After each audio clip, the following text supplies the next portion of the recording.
think I came up too early. I'm sorry. The word I'll be sharing from is Matthew 28, 18 through 20. And the title of the message I want to share is What Jesus Came For. Before I share, may I pray for us?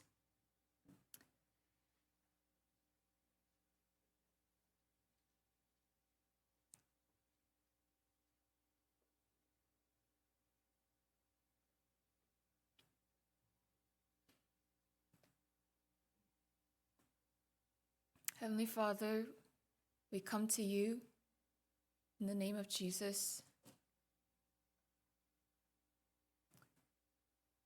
whom you have sent to this world because of your love.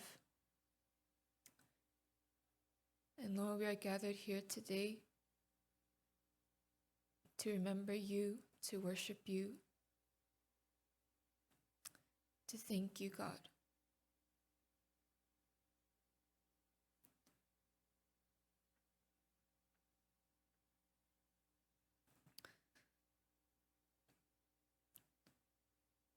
Lord, would you remind us why you came to this earth? And may we carry it in our hearts, Lord, until we see you face to face. In Jesus' name I pray, amen. Amen. Matthew 28, verse 18 through 20. And Jesus came and said to them, "All authority in heaven and on earth has been given to me. Go therefore and make disciples of all nations, baptizing them in the name of the Father and of the Son and of the Holy Spirit, teaching them to observe all that I have commanded you. And behold, I am with you always to the end of the age." Amen. This is talking about a time when Jesus, after he was resurrected, but like we always sing on Christmas, we talk about when Jesus was born. He was born in a very humble town.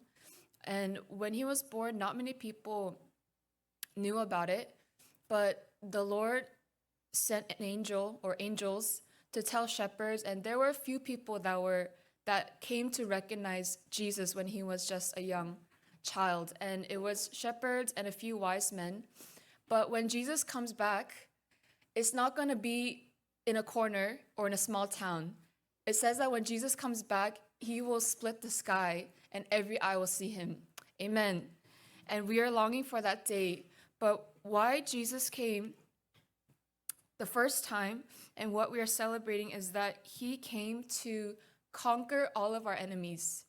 It says, when Jesus said, "All authority in heaven and on earth has been given to me," the reason that he came to this earth, it says that in John 3:16, he came because he loved the world, and he did not desire that anyone should perish, but that everyone would have eternal life. But those who would have that eternal life are those who believe in him and who receive him. And so Jesus came not just to do some miracles or to make people rich, but he came to set people free and to give them eternal life. Because what we were bound by, all people in this world, no matter how great they were, no matter how much money or success or intelligence they had, all of us would have that end of death. Like King Solomon wrote in Ecclesiastes, when I was a teenager and I was, moody, Ecclesiastes was my favorite book of the Bible because I felt like it made sense, and this book was understanding how vain my life felt. But the point of Ecclesiastes, it says that everything is meaningless. If the rich, the poor, the smart, the wise, even the righteous and the unrighteous, everyone has the same end of death, what is the point? But the point is that above the earth and above the sun, there was a God, and he sent his one and only Son to the world, that whoever believes in him will not perish, but have eternal life. And this is why Jesus came. He did not come to just, be a humble person. He came to be humble and to serve us. But the way that he served us was to conquer our enemies. And he says, "All authority in heaven and on earth has been given to me." And with this authority that he has gotten, he gives a commission to his disciples. And what Jesus desires is disciples. He says, "Go therefore and make disciples of all nations, baptizing them in the name of the Father and of the Son and the Holy Spirit." In a lot of people, when they interpret this passage, they put so much emphasis on go to the nations, and go to like Africa, go to Asia, go to somewhere that is not your home and preach the gospel. And that is definitely a part of the call that we have as disciples. But actually in the original text, when it says go, it's not, the word go doesn't have it's not in the command sense, but it's saying as you are going, as you are living, make disciples of all nations. The command in this commission is not the going that's the focus, but it's the making disciples that is the focus. And how did Jesus make disciples? When he chose the 12, it says that he chose them, that they would be with him, and that he would send them out and give them authority to preach and to cast out demons. How disciples are made is that first, he did not just give them the authority. Let me teach you how to pray and that they'll get healed. Let me teach you how to preach. Let me teach you how to cast out demons. He didn't do that. First thing is that they would be with him. This is the call that he gave to Peter and the fishermen when he said, "Follow me and I will make you fishers of men." He didn't say this is how you become a fisher of men, but he said, "Follow me." And the first part of being a disciple is to be with Jesus. And even today, when Jesus is not here anymore, he said, actually, it's better that I leave, because once I leave, I will ask the Father and he will send you the Holy Spirit.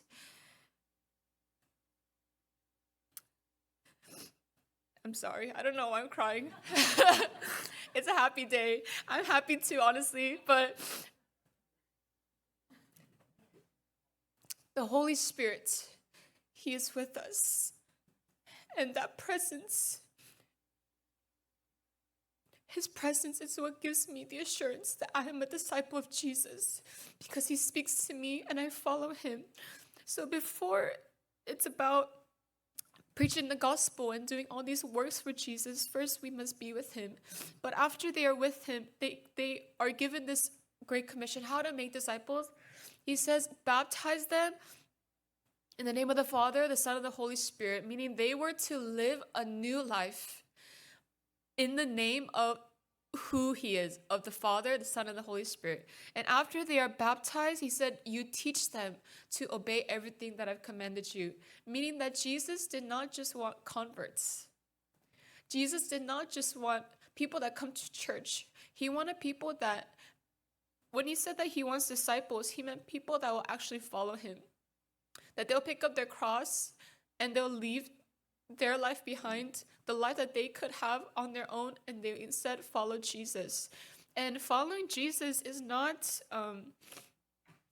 there's suffering, but there's suffering in life in general, so I think it's better to suffer with Jesus.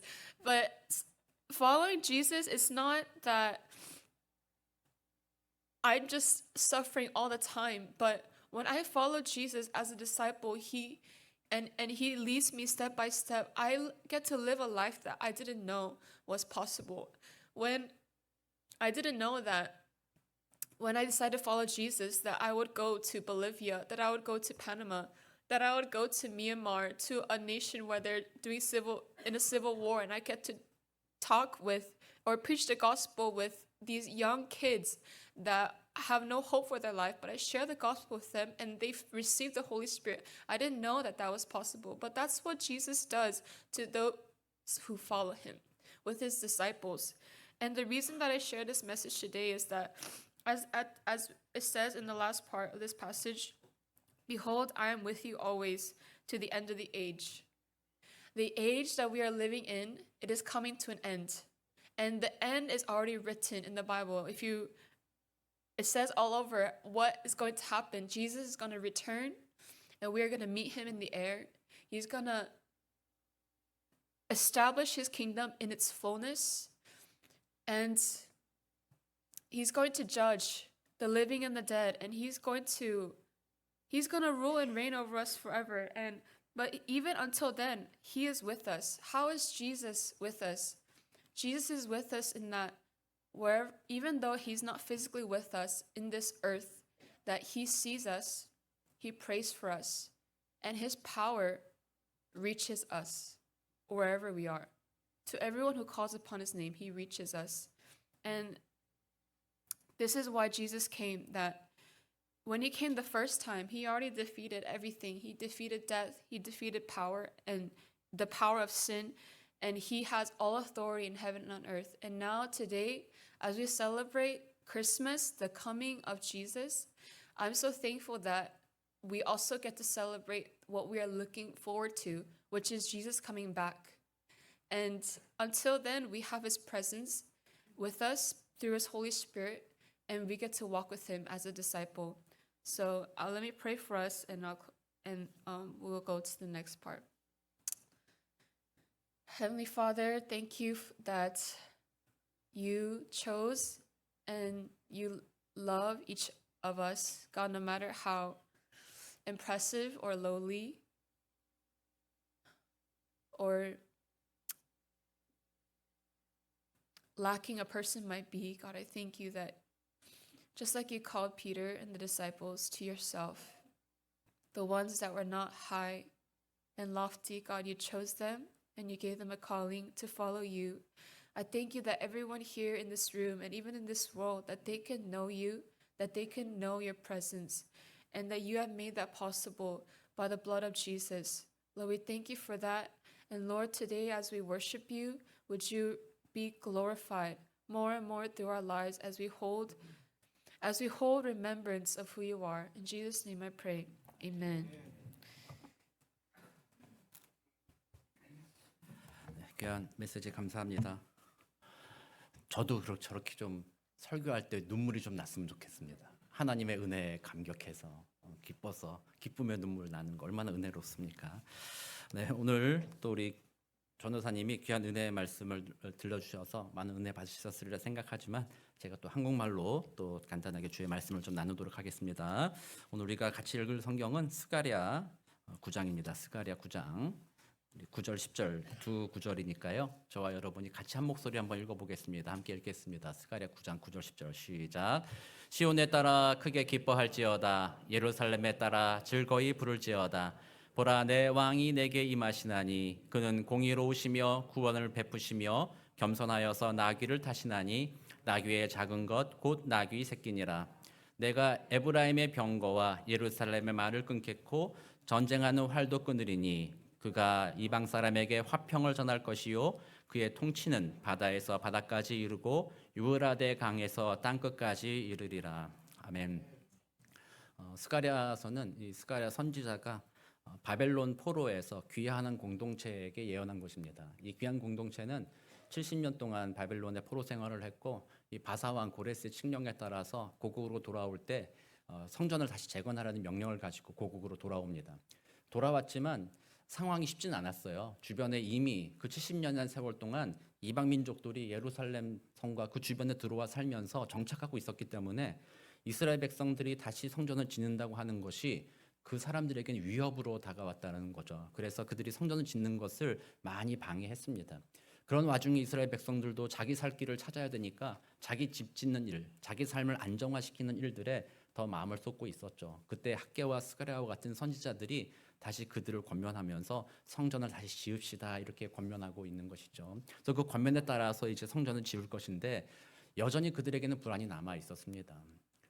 돌아와 보니 하나님의 은혜로 돌아오긴 했는데 모든 것이 잘 될 것 같아 보이지만 여전히 그 삶은 쉽지가 않았던 것이죠. 한 손에는 삽을 들고요, 한 손에는 창을 들고 그렇게 성전을 짓고 그런 공사를 하기도 했다라는 거예요. 생각해보면 얼마나 불쌍한 인생이에요. 여러분들이 만약 그런 상황에 처해 있다면 삶이 평안하지가 않는 거죠. 내가 일을 해야 되는데 이 일을 하는 동안에 누가 또 뒤에서 나를 뒤통수 칠까 그거 걱정하느라 일하는데 참 힘겨운 그런 시간을 보내고 있다라는 거죠.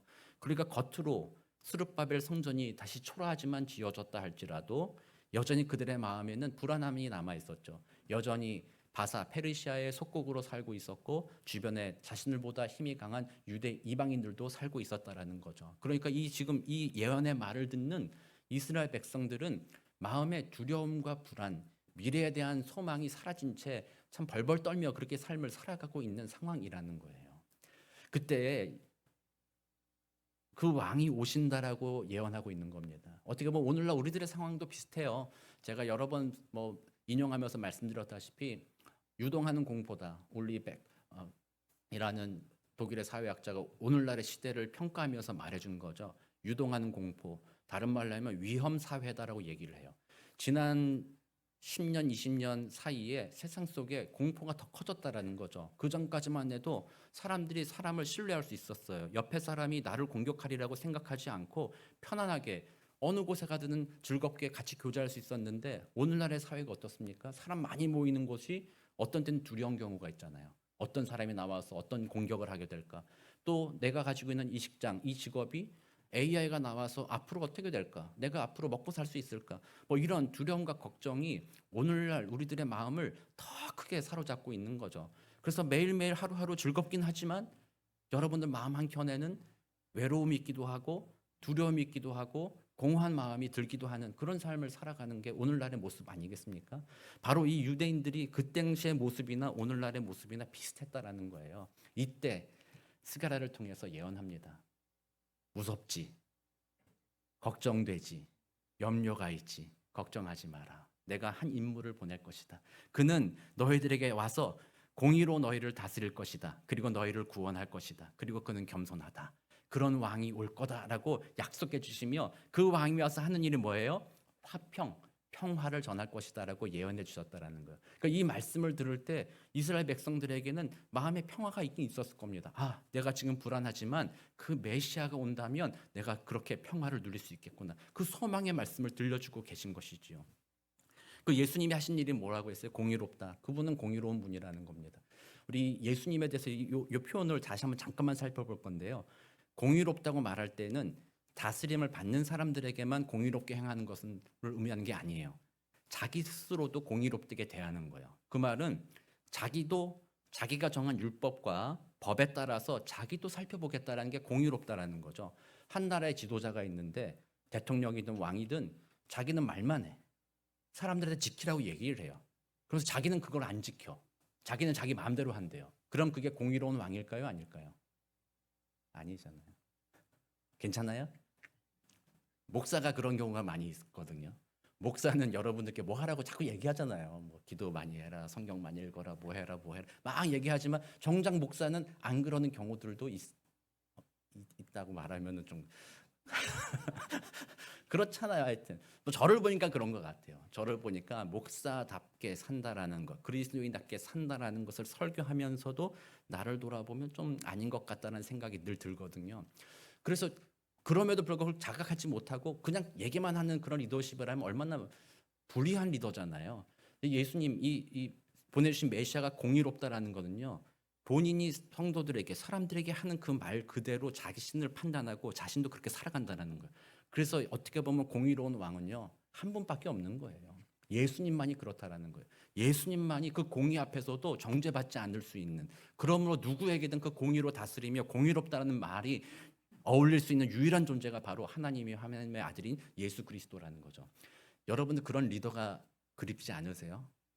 자기 욕심에 따라서 자기 편의대로 막 판단하고 다른 사람만 억압하는 리더가 아니라 자신도, 우리 법치국가의 가장 기초잖아요. 자신도 법 아래에 두는 자, 자신도 법 아래에서 자신을 판단하는 자, 그래서 잘못한 건 내려놓을 수 있는 그런 리더, 얼마나 훌륭한 리더입니까? 근데 바로 그분이 그런 리더라는 거예요. 그런 리더를 보내주겠다고 하니까 이 사람들이 당시에 왕은 안 그랬잖아요. 자기 맘대로였잖아요. 그런 왕이 온다니까 그게 얼마나 귀한 일입니까? 또 그 왕은 구원해 준다라는 거예요. 고통 속에 울부짖는 자들, 자기의 힘으로 벗어날 수 없는 자들을 돕는 자가 된다라는 거예요. 이것도 얼마나 위대한 왕입니까? 오늘날의 지도자들, 그런 지도자들 우리들 기다리고 있지 않아요? 오늘날에 제가 정확히 잘 판단을 못하겠어요. 오늘날의 많은 지도자들이 자기의 유익을 위해서 그 직분을 감당해요. 국가의 어떤 직분을 맡았을 때도 국민에게 봉사하겠다, 국민이 잘 살게 하겠다, 뭐 그렇게 하기 위해서 국민을 살리겠다, 그런 말은 막 하지만 가만히 보면 자기 이익을 위해서 여러 가지 일들을 꾸미는 것들을 우리가 보게 될 때가 많잖아요. 그러니까 이 사람들은 죄로 부패했기 때문에 그렇게 된다라는 거죠. 그런 세상 속에서 이런 왕이 온다라는 거예요. 너희를 구원한다, 건져준다. 여러분들 그런 리더가 있다면 얼마나 좋겠어요. 얼마나 감사하겠어요. 또 그분이 오셔서 나귀를 타시고 나귀의 작은 것과 나귀 새끼를 탔다. 예수님께서는 실제로 예루살렘 입성할 때 나귀 새끼를 타고 들어가셨잖아요. 이 예언의 말씀을 성취하시고자. 근데 단지 그 예언과 예언의 말씀을 성취하고자 하는 것이 아니라 나귀 새끼를 탔다는 것은 상징적인 의미이죠. 예수님은 왕이라는 거예요. 모든 권능이 뛰어났다라는 거죠. 그분이 이 땅에 계시는 동안 예루살렘 들어가기 전에 어떤 일들을 행하셨어요? 파도, 바람도 잠잠케 하셨잖아요. 바다도 잔잔케 하셨던 그런 분이잖아요. 놀라운 기적을 일으키셨던 분이잖아요. 권능과 권력이 없는 분이 아니셨다라는 거죠. 이 세상에 어떤 사람들보다 권위가 있어 보였죠. 사람들이 가르치는 훌륭한 랍비들도 있었지만 예수님의 말씀을 전할 때 사람들이 느꼈어요. 저분은 비범하다. 다른 랍비들과 다르다. 저분은 위대하다. 그걸 느꼈던 분이 그 사람이 바로 예수님이시잖아요. 그분이 나귀를 타고 오신다라는 거예요. 그 말은 왕처럼 위에 올라가서 내 말 잘 들어라. 내 뜻대로 하겠다. 막 이렇게만 하는 것이 아니라 낮아지셔서 나귀 눈높이 앉아서 가봐요. 보통 사람 눈높이 정도 될 거예요. 누구든지 길 가는 누구든지 그 앞에 가서 눈을 맞추며 이야기할 수 있다는 거예요. 그러니까 이런 왕이 어디 있습니까?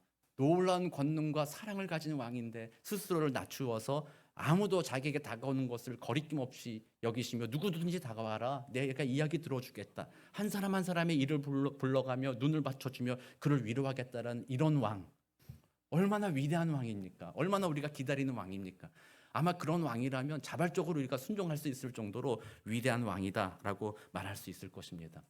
그런 왕을 보내주실 것이다 라고 약속하여 주셨죠. 그러니 예수님이 실제로 우리는 이것이 성취된 것을 보잖아요. 예수님이 오셨잖아요. 그런 모습으로 오셔서 그렇게 행동하셨잖아요. 사람들이 예수님을 보면서 느꼈던 거예요. 저분은 왕이다. 사람들이 물어보잖아요. 수전절. 우리 어제 요한복음 새벽 예배 설교 말씀드렸잖아요. 수전절에 예수님이 성전에 계실 때 사람들이 찾아옵니다. 내가 보니 당신은 메시아가 맞습니다. 당신이 행하시는 일들과 가르치는 일들을 보니 구약에서 예언된 메시아가 맞습니다. 그런데 왜 분명하게 당신이 그 왕이라는 것을 말하지 않습니까? 우리에게 좀 알려주십시오. 그랬을 때 예수님이 말씀하셨어요. 내가 그다. 내가 그 메시아다. 그리스도다라고 예수님이 그들에게 확신해 주셨다라는 거예요. 그가 왕으로 오셨다라는 거예요. 그래서 오늘 우리가 찬양했잖아요. 왕이 오셨다. 왕이 오셨다.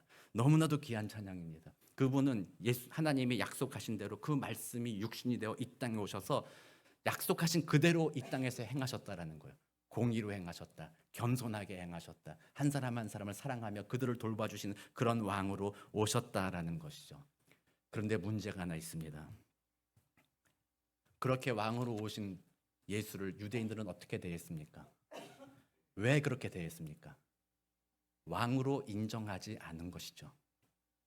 딱 보니까 왕처럼 느껴졌습니다. 아, 메시아 같아.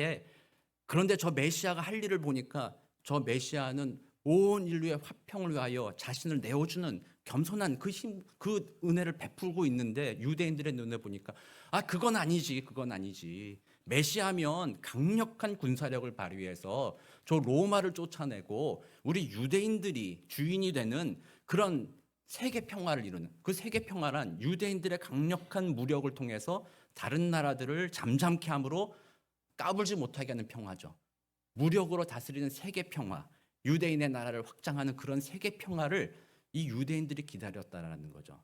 그 유대인의 눈에 그 예수가 메시아로 보였지만 그가 자신들이 원하는 대로 이루어질 것 같지 않으니까 그들이 그 왕으로 오신 예수님을 왕으로 느꼈음에도 불구하고 그를 거절했다는 거죠. 너는 우리의 왕이 아니다. 오늘날 우리 성탄절을 맞이하면서 찬양하잖아요. 왕이 오셨다 찬양했잖아요. 위대하신 왕, 구원을 이루신 왕, 평화를 이루신 왕이 오셨다. 그 찬양할 때 여러분들 마음에 어떤 마음이세요? 옆 나라의 왕이 왔다. 저쪽 나라의 왕이 왔다. 내 마음의 왕은 아니다. 내 마음의 왕은 따로 있다. 이런 마음 아니신가요? 우리는 이 시기에 오늘 본문에서 내 왕이 내게 임하시나니라고 말하는 이 의미를 생각해 봐야 돼요. 그 왕을 나의 왕으로 여러분들이 마음에 모셔드리는 것.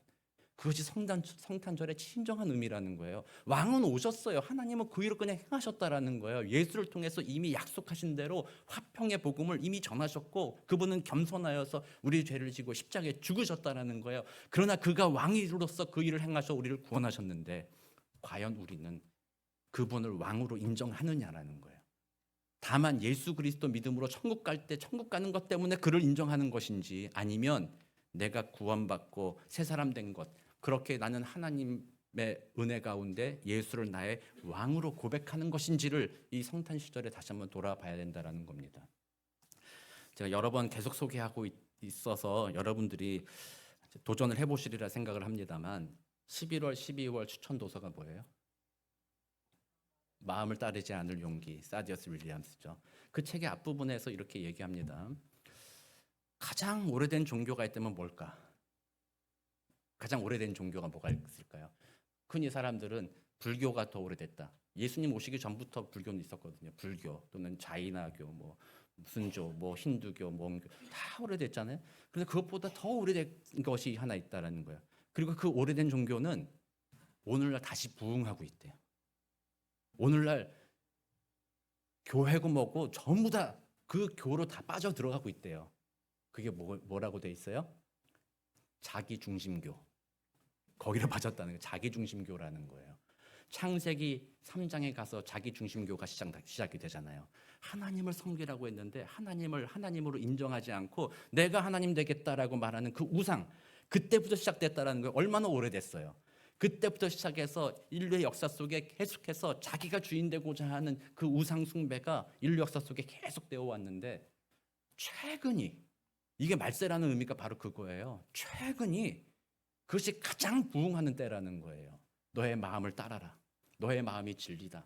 너의 마음대로 살아라. 하나님의 말씀 권위 아무것도 필요 없다. 왜 그 권위 아래서 네가 허덕이고 그 권위 아래 순종할 필요가 뭐가 있냐?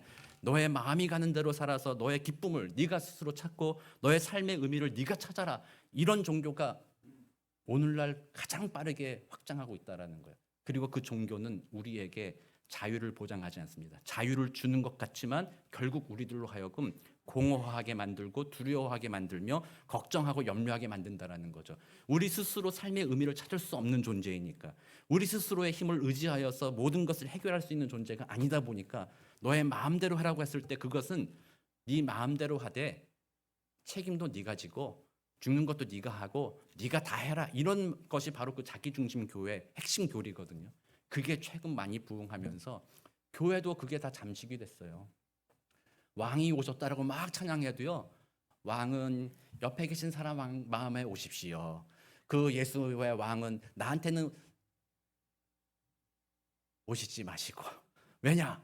내가 왕인데 내 마음의 왕이 나인데 어떻게 그 자리를 내가 왕에게 내어줍니까? 나는 왕에게 내 자리 내어줄 마음이 전혀 없습니다. 나는 내가 왕이 되고 싶고요. 그 왕은 옆에 사람한테나 왕이 되주십시오. 아니면 그 왕이 권력이 많다고 하니까, 능력이 많다고 하니까 천국 갈 때나 나를 좀 도와주십시오. 나와 함께 공동왕 합시다. 공동왕. 같이 왕합시다. 이런 마음으로 오늘날 살아간다라는 거예요. 오늘날의 문화가 그러니까 왕이 임한다 막 찬양해도 내 왕은 아니다. 내가 왕이다. 뭐 이런 신앙생활을 하고 있다라는 거예요. 그리고 주님의 말씀도 우스워지고 신앙생활하며 주님의 뜻에 따라 가시밭길 좁은 길을 가는 것도 우리는 우습게 여긴다라는 거죠. 그러나 이 성탄 시절에 우리 다시 한번 여러분들과 우리들의 마음을 점검해 보는 것입니다. 그 왕이 오셨습니다. 나는 그 왕 예수 그리스도를 나의 왕으로 모십니다. 그리고 그분이 약속하셨죠. 그 왕이 오시면 뭘 한다고요? 화평을 주신다라고 약속하셨어요. 단지 유대인에게 화평이 아니라 온 열방 중에 화평을 주신다라고 약속하여 주셨어요. 이 약속을 믿으십니까? 믿으십니까? 네, 옛날 부흥 강사처럼 한번 해봤어요. 그러나 이건 진리이기 때문에 그래요. 그 약속을 믿으시고 주님을 왕으로 모시기 시작하잖아요. 내 삶이 바뀝니다. 삶의 태도가 달라지기 시작합니다. 세상을 바라보는 시각이 달라지기 시작하고 다른 사람을 대하는 태도, 나를 공격하는 사람에게 반응하는 태도가 달라지기 시작합니다. 그분을 왕으로 모시기 시작하면 나 스스로도 자존감이 회복되기 시작하고 그 은혜로서 더불어 화평한 삶을 살기 시작하는 거죠. 그게 바로 하나님이 이루시는 평화입니다. 그래서 우리 안에 만약에 화평이 깨져 있다는 것은 주님을 왕으로 모시지 않기 때문입니다. 내가 왕이 되어 있기 때문에 옆에 사람을 용납하지 못하고 또는 옆에 사람의 말을 내가 받아들이지 못하고 그를 품어주지 못하는 그런 모습으로 살아가고 있다는 거죠. 그래서 사랑하는 성도님들, 성탄절 이제 25일 나오잖아요. 다시 한번 우리들의 마음을 점검해 보시기 바랍니다. 주님, 내 마음, 높아진 이 교만한 마음을 주님 앞에 내려놓겠습니다. 왕으로 오신 예수님, 이번 성탄절에는 내 마음에 왕이 되어 주옵소서. 그리고 그 은혜 가운데 내가 순종할 때 약속하신 평화, 약속하신 기쁨이 내 마음에 충만하게 임하도록 주님 도와주십시오. 기도하시고 그 은혜를 누리시기를 주의 이름으로 축복합니다. 이제 오늘 우리는 세례식을 할 겁니다. 너무나도 귀중한 일입니다. 이 세례식의 의미가 바로 그겁니다. 지금까지 주님, 나는 내가 왕이 되어 살아왔습니다. 그러나 주님, 이제 나는 주와 함께 죽습니다. 그리고 주와 함께 부활합니다. 그리고 그 주를 나의 왕으로 모시며 이 세례식 이후로 나는 주님의 영광 위에 살겠습니다. 다짐하는 것이, 그것을 고백하는 것이 이 세례식의 의미입니다. 이 세례식 그러므로 너무나도 귀중한 일입니다. 여기 계신 여러분들 전부 다 세례를 받으신 줄 압니다. 그렇지만 때때로 잃어버리고 살았죠. 우리 오늘 세례 받는 분들을 보면서 함께 축하하면서 여러분들도, 나도 주님의 영광을 위하여 왕 되신 주님 앞에 내 마음의 자리를 내려놓겠습니다. 이 마음으로 귀한 세례 예식에 함께 참여하시며 함께 축하해 주시기를 바랍니다. 네.